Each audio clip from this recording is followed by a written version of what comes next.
আমাদের কর্মকর্তা কর্মচারীদের পক্ষ থেকে অফিসারের পক্ষ থেকে আমাদের একটা বক্তব্য, লিখিত বক্তব্য আমরা রেডি করেছি আপনাদের জন্য। এই বক্তব্য আমাদের ডিপার্টমেন্ট, আমাদের এডিশনাল ডাইরেক্টর মিস্টার মিরাজুসুন্নাহ, আশা করি এই গতকালকে এবং আজকে যে ধরনের ভুল ভ্রান্তির তথ্য এটা আশা করি সেটা নিরসন হবে এবং এই বক্তব্য পাঠ করার পরে এটার কপি, সফট কপি এবং হার্ড কপি আপনাদেরকে সিগনেচার সহ দেওয়া হবে। আমি এখন মিরাজুসুন্নাহ এডিশনাল ডাইরেক্টর সদস্য সচিব, তাকে এটা করার জন্য বলছি। আসসালামু আলাইকুম।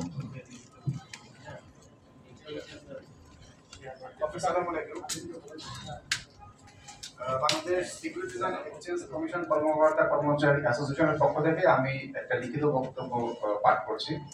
যদিও বক্তব্যটি বেশ বড়, 5 পৃষ্ঠা, একটু সময় নেন। আমি শুরু করছি।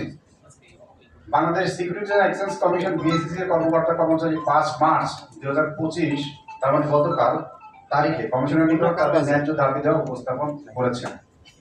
দাবি দেওয়ার কোনো সুরাহা না করে কর্মকর্তা কর্মচারীদের উপর পুলিশ ও সেনাবাহিনীর মিথ্যা তথ্যের মাধ্যমে ডেকে আনা হয়েছিল এবং আমাদের কর্মকর্তা কর্মচারীদের উপর লাঠিচার্জ এবং বিভিন্ন শারীরিক আঘাত করা হয়েছে।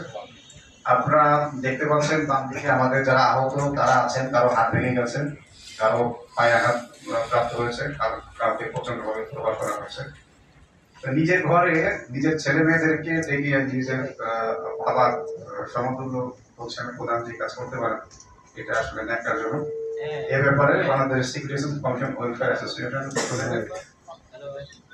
প্রতিবাদ জানাচ্ছে। উক্ত যে বিষয়টা হয়েছে এ বিষয়ে মিডিয়ায় নানাভাবে উপস্থাপিত হচ্ছে, যেটা আসলে পুরোপুরি সত্য নয়। তো আসলে ঘটনাটা কি ঘটেছে এটা জানানোর জন্য মূলত আপনাদের কষ্ট দেওয়া আপনারা এসেছেন। আপনাদের সবাইকে ধন্যবাদ। জুলাই বিপ্লব এবং গণ অভ্যুত্থানের মাধ্যমে স্বৈরাচার সরকারের পতনের পর অন্য সবার মতো বিএসসি কর্মকর্তা কর্মচারীগণ আশায় মুখ বেঁধেছিল যে পুঁজিবাজার ও এর নিয়ন্ত্রণ সংস্থায় সুদিন ফিরবে, কিন্তু তা হয়নি। অত্যন্ত বেদনাদায়ক হলেও সত্ত্বেও যে কমিশন বাংলাদেশ ব্যাংকের মধ্যে একজন নিয়ন্ত্রক প্রতিষ্ঠান হওয়া সত্ত্বেও যেখানে বাংলাদেশ ব্যাংক পেয়েছে দক্ষ ও অভিজ্ঞ নেতৃত্ব, আর সেখানে পুঁজিবাজার নিয়ন্ত্রণ সংস্থা বিএসসি হলো একটি অনভিজ্ঞ কমিশন। পুঁজিবাজার সংশ্লিষ্ট সবাই ইতিমধ্যে জানেন যে বর্তমান কমিশনের চেয়ারম্যান খন্দকার রাশেদ মাকসুদ সহ অন্যান্য কমিশনারগণের পুঁজিবাজার নিয়ে এখনো কোনো ধারণা নাই বা বাস্তব অভিজ্ঞতা নেই। এমনকি পুঁজিবাজারের উন্নতি ও বিনিয়োগকারীদের স্বার্থ সংরক্ষণের কোনো সদিচ্ছাও দেখা যাচ্ছে না। একটি প্রতিষ্ঠান যথাযথভাবে পরিচালনার জন্য প্রধান নির্বাহী কর্মকর্তা যে ব্যবস্থাপনা ও নেতৃত্বের যোগ্যতা গুণাবলী থাকা প্রয়োজন, তার অনেক ঘাটতি তাদের ভিতরে দেখা যাচ্ছে।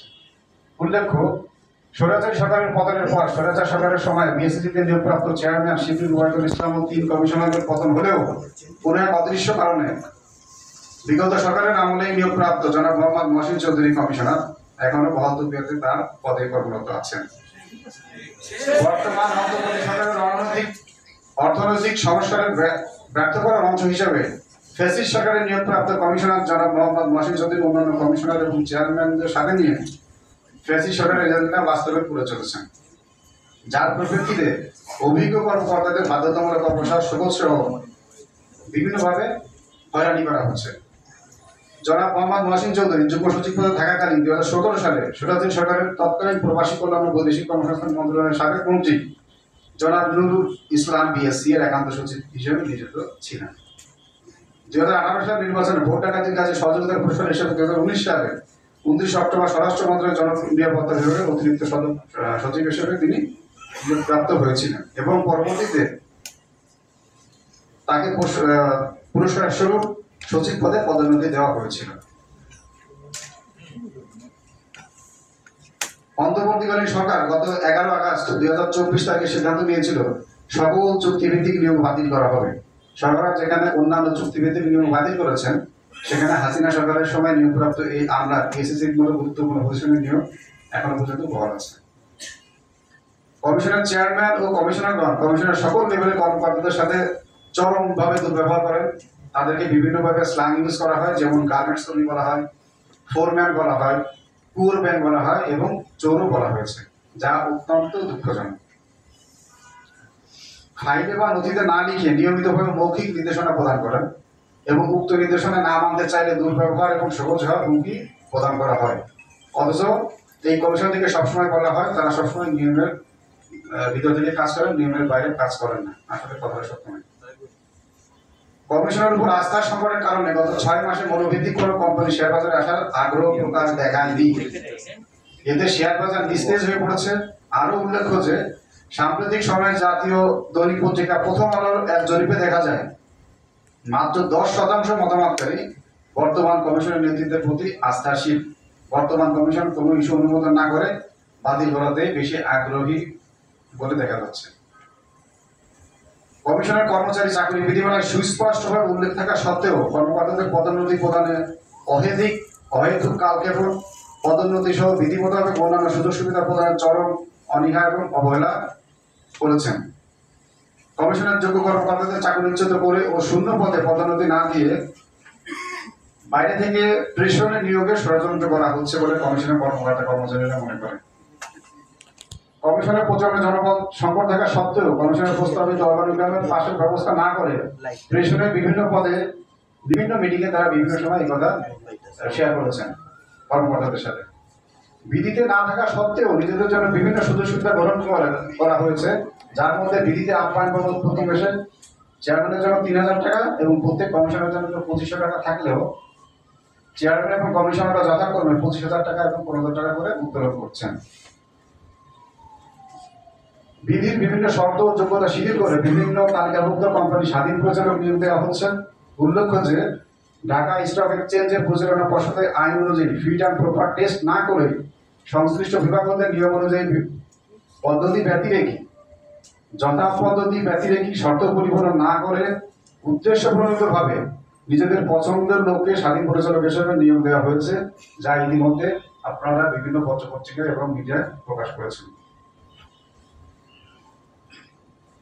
এবং এর জন্য 2 বার ডিএসসি বোর্ডে পরিবর্তন এসেছে। আইন বহির্ভূতভাবে বিনিয়োগকারীদেরকে কনসলিডেটেড অ্যাকাউন্টে অর্জিত সুদ প্রদান থেকে বিনিয়োগকারীদেরকে বঞ্চিত করার সিদ্ধান্ত গ্রহণ করেছেন, যা বিনিয়োগকারীগণের স্বার্থের পরিপন্থী। বিতর্কিত লোক যাদের বিরুদ্ধে কমিশন পূর্বে বিভিন্ন শাস্তিমূলক ব্যবস্থা গ্রহণ করেছে এবং এখনো এনফোর্সমেন্ট প্রক্রিয়া যাদের বিরুদ্ধে চলমান আছে, তাদেরকে দিয়ে পুঁজিবাজার তদন্তের নামে সম্পূর্ণ উদ্দেশ্য প্রণোদিতভাবে কমিশনের কর্মচারীদেরকে টার্গেট করে কমিশনের কর্মচারীদেরকে বেআইনি ও অনৈতিকভাবে হয়রানি করা হচ্ছে। এখানে বিশেষভাবে উল্লেখ্য যে বিধিতে বা সরকারি নিয়ম অনুযায়ী কমিটির সদস্যদের প্রতি সভা সম্মানী ভাতা 3000 টাকা থেকে 5000 টাকা দেওয়ার কথা থাকলেও মন্ত্রণালয়ের অনুমোদন ব্যতিরেকে প্রতি সদস্যকে প্রতি মাসে 2 লক্ষ টাকা করে সম্মানী দেওয়া হচ্ছে, যা পুঁজিবাজারের স্বার্থের পরিপন্থী এবং সরকারি টাকার অপচয় বলে আমরা মনে করি। কমিশনের অফিস আদেশ নম্বর বিএসএসসি প্রশাসন ব্যক্তিগত নথি 21.43/2000-217 হতে দেখা যায় যে কমিশনের নির্বাহী পরিচালক জনাব মোহাম্মদ সাইফুর রহমানকে বাংলাদেশ সিকিউরিটিজ এন্ড এক্সচেঞ্জ কমিশনের কর্মচারী চাকরি বিধিমালা 2001 এর বিধি 63 এবং সরকারি চাকরি আইন 2018 এর ধারা 45 এর ক্ষমতা বলে 4 মার্চ 2025 তারিখ অনুষ্ঠিত 945তম কমিশন সভার সিদ্ধান্ত মোতাবেক চাকরি থেকে বাধ্যতামূলক অবসর প্রদান করা হয়েছে। কিন্তু উল্লেখিত বিধি ও উল্লেখিত আইনের বিধান অনুযায়ী বাধ্যতামূলক অবসর প্রদানের ক্ষেত্রে সরকারের অনুমোদন গ্রহণ করা আবশ্যক হলেও জনাব মোহাম্মদ সাইফুর রহমানের অবসর পাঠানোর ক্ষেত্রে সরকারের অনুমোদন গ্রহণ করা হয়নি। উল্লেখ্য বিএসসিসি আইন 1993 এবং সিভিল এক্সচেঞ্জ অর্ডিন্যান্স 1969 এবং কোম্পানি আইন 1994 এ সরকার শব্দের সংজ্ঞা প্রদান করা হয়নি। সরকারি চাকরি আইন 2018 এর ধারা 2-14 তে সরকারের যে সংজ্ঞা প্রদান করা হয়েছে সে অনুযায়ী সরকারের সংজ্ঞা নিম্নরূপ। মানে সরকার বলতে কি বোঝাচ্ছে সেটা বলছি। সরকার অর্থ এই আইনে বর্ণিত কোনো কার্য সম্পাদনের জন্য রুলস অফ বিজনেস 1996 এর schedule 1 allocation of business among the different ministries and divisions অনুসারে ক্ষমতা বা দায়িত্বপ্রাপ্ত কোনো মন্ত্রণালয় বা বিভাগ, কোনো কমিশন না, বোঝা যাচ্ছে এখান থেকে। উপযুক্ত সংজ্ঞা অনুযায়ী কমিশনের চাকরি বিধিমালা 2021 এর বিধি 63, সরকারি চাকরি আইন 2018 এর 45 এবং বাংলাদেশ সিকিউরিটি এক্সচেঞ্জ কমিশন সভা সংগঠন বিধিমালা 1994 এর বিধি 8 লঙ্ঘন করেছেন। তদন্ত প্রতিবেদন জনসম্মুখে প্রকাশ করার অঙ্গীকার করলেন, চেয়ারম্যান তা প্রকাশ করেননি এবং কমিশনের চাকরি বিধিমালা সংশ্লিষ্ট বিধি সংলগ্ন করে কমিশনের কোনো প্রকার সিদ্ধান্ত না নিয়ে বিধি বহির্ভূতভাবে কর্মচারীদের বিরুদ্ধে চূড়ান্ত শাস্তিমূলক ব্যবস্থা তথা গুরুদণ্ড প্রদানের নোটিশ প্রদান করেছেন। এক্ষেত্রে সংশ্লিষ্ট তদন্ত কমিটির সুপারিশ থাকা সত্ত্বেও সুপারিশকে আমলে না নিয়ে চেয়ারম্যান নিজ ক্ষমতা বলে উক্ত সিদ্ধান্ত গ্রহণ করেছেন। ইতিমধ্যে কমিশনের পুনর্জনের বিরুদ্ধে যে শোকজ ইস্যু করা হয়েছে সে বিষয়ে কমিশন সভা থেকে কোনরূপ সিদ্ধান্ত গ্রহণ করা হয়নি। কমিশনের কর্মকর্তাগণকে কোনরূপ ডেলিগেশন অফ পাওয়ার না দিয়ে পূর্বতন কমিশন কর্তৃক গৃহীত আইন বহির্ভূত সিদ্ধান্ত বা পদক্ষেপের দায়ভার কমিশনের কর্মকর্তাদের উপর দায় চাপার অপপ্রয়াস করা হচ্ছে এবং কর্মকর্তাদেরকে বিভিন্ন উপায়ে ভীতি সঞ্চার করে কর্মকর্তাদের মনোবল ভেঙে দেওয়া হচ্ছে প্রতিনিয়ত। আসলে এই ঘটনা হয়ে আসছে 1993 সাল থেকে, যখন কমিশন হয়েছে তখন থেকে আইনে স্পষ্ট বলা আছে যে আপনাকে পাওয়ার ডেলিগেট করতে হবে, কিন্তু আজ পর্যন্ত কোনো কমিশন কোনো কর্মকর্তাকে কোনো পাওয়ার ডেলিগেট করে নাই। তাহলে যে কাজগুলো কমিশন করছে সেই কাজের দায়ভার কিভাবে কর্মকর্তাদের উপর বর্তায়, এটা আপনারা দয়া করে বিবেচনা করবেন। বাংলাদেশ সিভিল এক্সচেঞ্জ কমিশন কর্মচারী বিধিমালার বিধি 49 অনুযায়ী কোন দণ্ডের ভিত্তি কমিশন কর্তৃক অনুমোদিত হতে হবে। বিধি 53 অনুযায়ী কর্তৃপক্ষ গুরুদণ্ড আরোপের বিষয়ে অভিমত পোষণ করলেই শুধুমাত্র অভিযোগনামা পূরণ করা যাবে। উক্ত বিধিমালায় কর্তৃপক্ষ অর্থে বিনিয়োগকারী কর্তৃপক্ষ কিংবা কর্তৃপক্ষের ক্ষমতা প্রয়োগ করিবার জন্য তৎকর্তৃক মনোনীত কোনো কর্মচারী, আমাদের জানা মতে এই সংক্রান্ত ক্ষমতা কোনো কর্মচারীকে অর্পণ করা হয়নি। সুতরাং কর্তৃপক্ষ বলতে কমিশনকেই বোঝাবে। তদন্তের ভিত্তিতে প্রণীত কারণ দর্শানোর নোটিশে দণ্ডের ভিত্তি প্রতিষ্ঠা বা অভিযোগনামা পূরণের বিষয়ে বিধি মোতাবেক যথাযথভাবে কমিশন অনুমোদন নেওয়া হয়নি, কাজেই অভিযোগনামা পূরণের বিধিসম্মতভাবে করা হয়নি। সিকিউরিটিজ অ্যান্ড এক্সচেঞ্জ অর্ডিন্যান্স 96 এর সেকশন 21 এর অধীন তদন্তের ভিত্তিতে কোনো ইস্যুয়ার কোম্পানি দোষী সাব্যস্ত হলে সেকশন 22 অনুযায়ী কমিশনকে তার বিরুদ্ধে জরিমানা আরোপের ক্ষমতা প্রদান করা হয়েছে। একইভাবে বাংলাদেশ সিভিল এক্সচেঞ্জ কমিশন আইন 1993 এর ধারা 17 ক এর অধীন অনুসন্ধান বা তদন্তের ভিত্তিতে কোনো বাজার মধ্যস্থতাকারী দোষী সাব্যস্ত হলে ধারা 18 অনুযায়ী জরিমানা আরোপ বা ধারা 19 অনুযায়ী আদালতে মামলা দায়ের করার ক্ষমতা কমিশনের রয়েছে।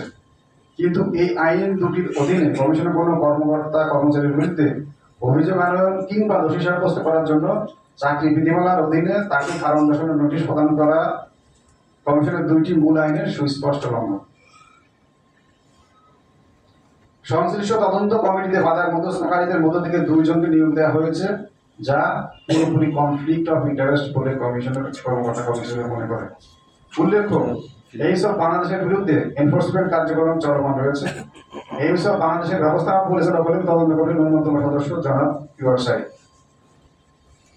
চেয়ারম্যান মহোদয়ের নেতৃত্বে গুণাবলী নাই বললেই চলে। তিনি প্রায়শই কমিশনের সমন্বয় সভায় বলেন যে উনি ওনার অফিস সহায়ক থেকে ফাইলের ব্রিফ নিয়ে সিদ্ধান্ত গ্রহণ করে থাকেন, যা তার যোগ্যতাহীনতার পরিচয় বহন করে। তিনি এছাড়াও বাকি 3 জন কমিশনারের কারণে পুঁজিবাজার বিষয়ে কোনো অভিজ্ঞতা ছিল না। কমিশনের চেয়ারম্যান ও কমিশনার কর্তৃক পুঁজিবাজারের অবস্থাপনা ও অনিয়মের বিরুদ্ধে প্রতিবাদ দায়িত্ব পালনের পরপরই কোনো ধরনের পূর্ব ঘোষণা ছাড়াই বহু সংখ্যক কোম্পানিকে যে ক্যাটাগরিতে রূপান্তরের মাধ্যমে লক্ষাধিক বিনিয়োগকারীদেরকে পথে বসে দেওয়া হয়েছে। নিজেদের মতো স্বাধীন পরিচালক নিয়োগের মাধ্যমে ন্যাশনাল টি কর্পোরেশনের সম্পত্তি জবরদখল করার অভিপ্রায় যোগ্যতা না থাকা সত্ত্বেও পরিচালনা পর্ষদের স্বাধীন পরিচালক নিয়োগ দেওয়া হয়েছে। এক্ষেত্রে কমিশনের কর্মকর্তা কর্মচারীদের দাবি স্পষ্ট, আমরা কারোর ক্রীড়া হয়ে নয়, আইন কানুন মেনে দেশের মানুষের জন্য, বিনিয়োগকারীদের জন্য, সর্বোপরি পুঁজিবাজারের উন্নতির জন্য স্বাধীনভাবে কাজ করতে চাই। কিন্তু অত্যন্ত বেদনাদায়ক হলেও সত্য যে বাংলাদেশ ব্যাংকের মধ্যে একটি নিয়ন্ত্রণ প্রতিষ্ঠান হওয়া সত্ত্বেও বাংলাদেশ ব্যাংক পেয়েছে দক্ষ অভিজ্ঞ নেতৃত্ব, আর পুঁজিবাজার নিয়ন্ত্রণ সংস্থা বিএসএসসি হল একজন অনভিজ্ঞ নেতৃত্ব। পুঁজিবাজার সংশ্লিষ্ট সবাই ইতিমধ্যে জানেন যে বর্তমান কমিশনের চেয়ারম্যান খন্দকার রাশেদ মাসুদ সহ অন্যান্য কমিশনারগুলোর পুঁজিবাজার নিয়ে কোনো ভালো ধারণা নেই, অভিজ্ঞতা নেই, এমনকি পুঁজিবাজারের উন্নতি ও বিনিয়োগকারীদের স্বার্থ সংগ্রহের কোনো সদিচ্ছাও দেখা যাচ্ছে না। এভাবে কাজ করা যায় না। তাদের অদক্ষতা একদিকে যখন পুঁজিবাজারের দুর্দিন যাচ্ছে, অন্যদিকে তাদের সীমাহীন দুর্ব্যবহার, স্বেচ্ছাচারী, স্বৈরাচারী এবং আইন বহির্ভূত মনোভাব এবং কাজের কমিশনের কর্মকর্তা কর্মচারীরা প্রচন্ডভাবে হতাশ এবং মর্মাহত। এবার অবস্থায় পুঁজিবাজার উন্নতি ও বিনিয়োগকারীদের স্বার্থ সংরক্ষণে কমিশনের কর্মকর্তা কর্মচারীগণের সুষ্ঠু ও স্বাধীনভাবে কাজ করার স্বার্থে ও কর্মকর্তা কর্মচারীদের উপর হামলার প্রতিবাদে কমিশনের চেয়ারম্যান খন্দকার রাশেদ মাকসুদ এবং অন্যান্য কমিশনাররা পদত্যাগ দাবি করছি। অন্যথায় আজ বৃহস্পতিবার থেকে কর্মকর্তা কর্মচারীরা কর্মবিরতি পালন করছে। বিগত সরকারের খুনি হাসিনা সরকার কর্তৃক পুঁজিবাজারকে ধ্বংস করার অভিপ্রায়ে পূর্বান্তর পরিণত বাংলাদেশ সিভিল কমিশন আইন 2022-এর খসড়া তড়িঘড়ি করে সংস্কার কার্যক্রমের নাম দিয়ে পাশ করানোর অপচেষ্টা চেয়ারম্যান কমিশন কর্তৃক কমিশন কর্মকর্তা কর্মচারীর সাথে সরাসরি ও দাস সুলভ এবং অনৈতিক আচরণের মাধ্যমে কমিশনের কাজে সুষ্ঠু পরিবেশ বিঘ্নিত করা হচ্ছে। উপরোক্ত বিষয়ের আলোকে কমিশনের কর্মকর্তা কর্মচারীর পক্ষ থেকে প্রস্তাবনা নিম্নরূপ: বর্তমান কমিশনকে অনতি বিলম্বে পদত্যাগ করতে হবে। কমিশন কর্তৃক সেনাবাহিনীকে মিথ্যা তথ্যের মাধ্যমে ডেকে এনে কর্মকর্তা কর্মচারীদেরকে লাঠিচার্জ করার জন্য নিঃশর্ত ক্ষমা চাইতে হবে। মাননীয় প্রধান উপদেষ্টার সরাসরি হস্তক্ষেপের মাধ্যমে বিএসসির জন্য পুঁজিবাজার সম্পর্কে অভিজ্ঞ যোগ্য চেয়ারম্যান ও কমিশনের নিয়োগ প্রদান করতে হবে। সংস্কারের অংশ হিসেবে কমিশনকে রাজনৈতিক হস্তক্ষেপ মুক্ত এবং স্বাধীন এবং স্বতন্ত্র প্রতিষ্ঠান হিসেবে স্বীকৃতি প্রদান এবং দ্রুত বাস্তবায়ন করতে হবে। এটাই ছিল আমাদের লিখিত বক্তব্য। আপনাদেরকে অনেক ধন্যবাদ জানাচ্ছি এত কষ্ট করে এত পেশেন্স নিয়ে আমাদের কথা শোনার জন্য। সবাইকে অনেক ধন্যবাদ। আসসালামু আলাইকুম।